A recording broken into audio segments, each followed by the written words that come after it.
I'm gonna tell you this. It's such an incredible experience to look to your left, to your right, looking at all these people really caring. If you sign up, I promise you, you can do it. It's just an awe-inspiring thing, and I know my dad, if he was still here, he'd be like, go for it and thank you. You sign up, you train, you fundraise, you commit, Off we go! you set out, and you ride. You ride, you ride.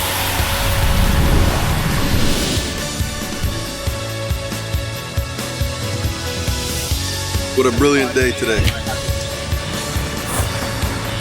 Good people, a great time, and the memories of those lost. Oh, it isn't just a bike ride. This weekend is the best weekend of the year. It is bigger than anything you could put in a bank.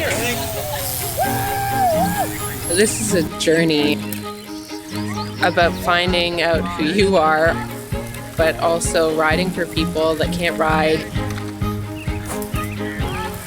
For the first-time person, you don't want to miss it because it sends a shiver down your spine.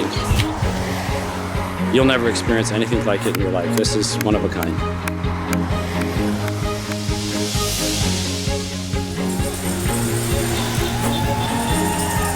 It's a ride, not a race, so it's a beautiful thing. Anyone can do it. If you look around this crowd today, it's people of all ages and different levels of activity and different levels of experience. You just have to want to do it. The 200 kilometers is nothing when you start seeing people around you, inspiring you to go further. The training is really just spinning and going on some rides, and you don't have to have expensive equipment. I bought a little home trainer so you can just prop the back wheel of your bike up in your garage and just train like that. Did a couple spin classes at work. Try and train during my lunch hours or just before work or right after work. Try to get some spinning. Try and get my cardiovascular stuff up and such. Actually, the training schedule they gave out was really helpful because it gave an idea of how many kilometers you should be able to do at that point. And by the time spring rolls around, you do 2 or 3 rides a week, 10, 20K building up, and then you get to 60, 70, and then the rest is easy. You will do it. You will get through the training. You will ride the 200 plus kilometers and you will feel happier than you have ever felt.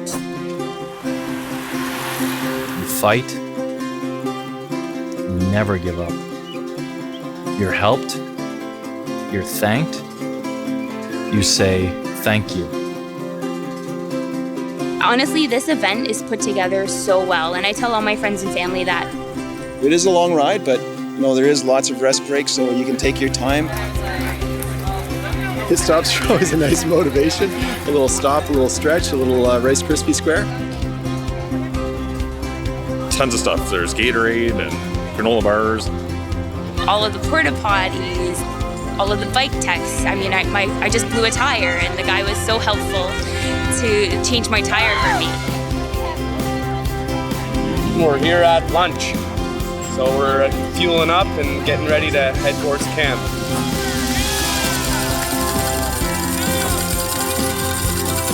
So when you get to your tent village at the end of day 1, it's not the end of your day. It's like a big party. Like when you're done, everybody's your friend. Josh, do an awesome day. To a fast. There's a sea of tents, a sea of blue. You walk in, you see all these blue tents. They think of absolutely everything. There's a hot catered dinner when you get here. More than you could ever eat. It's a time to unwind. You can get a massage. I did yoga and I had physio. The organization with showers, I was shocked when there was hot showers the first year I did it. Hello there. When you get here, the services available to you are phenomenal. And yes, there's the support along the way, along the 200 kilometers, but it's also when you get here at the midway point, fantastic services are available to you. Look, the Enbridge Ride to Conquer Cancer is one of the most successful fundraising events in Canadian history. But what is so powerful about it is the fact that it's been running now and be going into its 7th year. And the fact that we can fund one of the world's top 5 cancer research centers with this steady funding that comes from the generosity of the riders and supporters. That long-term funding is very unique and it's very rare in cancer research, but it's also one of the reasons that we're one of the top 5 cancer research centers in the world. Raising money was probably one of the easiest things to do for me, because I got over the fact that they weren't sponsoring me. It's about sponsoring the event. I emailed, I held events, I attended events. I was shameless about asking for money. Ask, and then ask again, and then ask again. So some fundraising tips. 1, use social media. 2, don't be afraid to do something stupid. One year, what I did is I told someone that I would actually shave off my body. And guess what? I got a ton of funds coming up from that. Tomorrow I'll be wearing a shirt with everybody's name on it, all 50 of my donors. Well, obviously it's only the small thing I can do. I've raised $3,300 or so for this event. I was so worried about making $2,500 and all of a sudden got $10,000. I was like, wow. We've raised about $30,000 as a team. We got 26 people. We raised $115,000. People like to give, they like to help, and if there's no, when people say, what can I do, how can I help? Give money. We are incredibly fortunate here in the Greater Toronto Area to have one of the world's leading cancer research facilities, in our neighborhood. I think it creates a responsibility for us all to do whatever we can to ensure that not only Princess Margaret as a facility, but also the work that goes on there every day is supported and has the resources necessary to eventually beat this terrible disease. In the 6 years that we've been doing the ride, we've raised over $99 million to support cancer research at the Princess Margaret Cancer Center. That funding has allowed us to provide better services to our patients today, but probably most important, it's allowed us to recruit the clinicians and the scientists who are defining what personalized cancer medicine is going to look like at Princess Margaret in the future.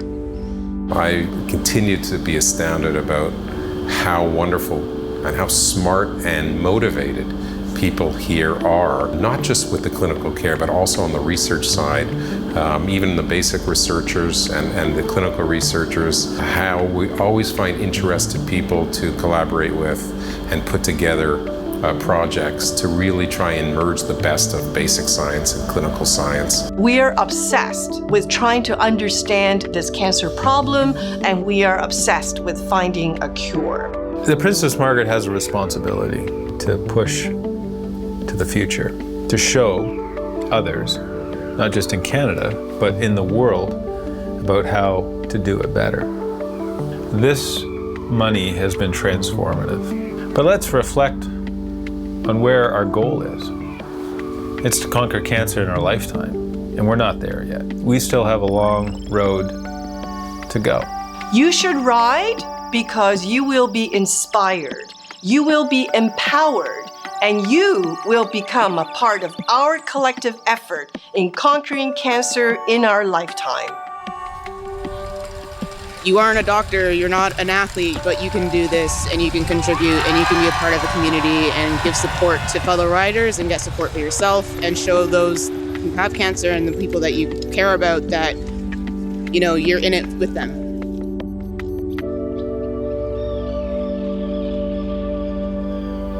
You cry,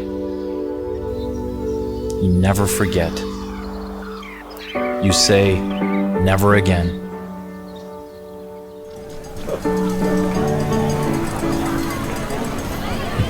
My husband was diagnosed with stomach cancer in October of 2010, and he lived for 4.5 months. There really isn't anything out there to treat stomach cancer at stage 4, which is when he was diagnosed. He was 43 years old. He died in February 2011. My daughter was 19 months, and our daughter was 19 months, and our son was just before his 3rd birthday. My son just turned 5 in March, and just starting to really process and understand that his dad isn't here.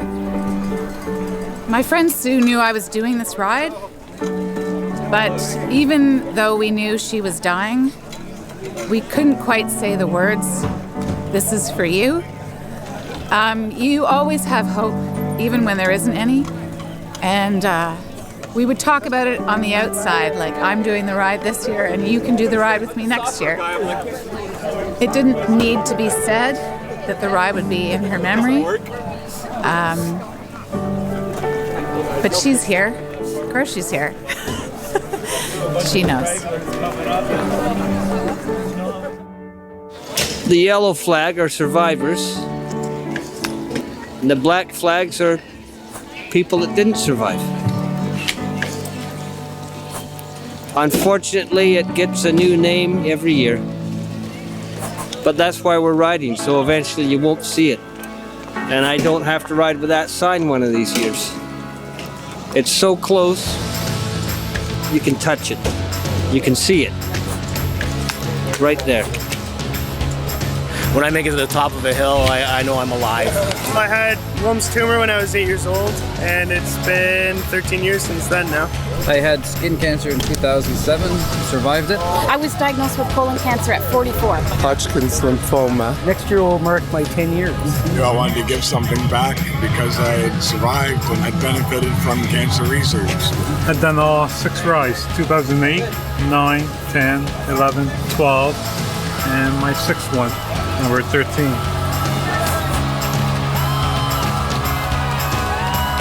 You finish. The music playing, everybody clapping you, and you know what? You feel like you just won the Tour de France. You celebrate. Proud. Proud for doing this. You're renewed. I'm a survivor, and there's lots of people here with survivor flags, and we want lots and lots more. So I challenge you to take this and make it your own and complete this journey. And you know we'll conquer cancer. The Enbridge Ride to Conquer Cancer is the most important weekend of the year, and you will make such an important difference when you climb on your bike, and you will feel like $1,000,000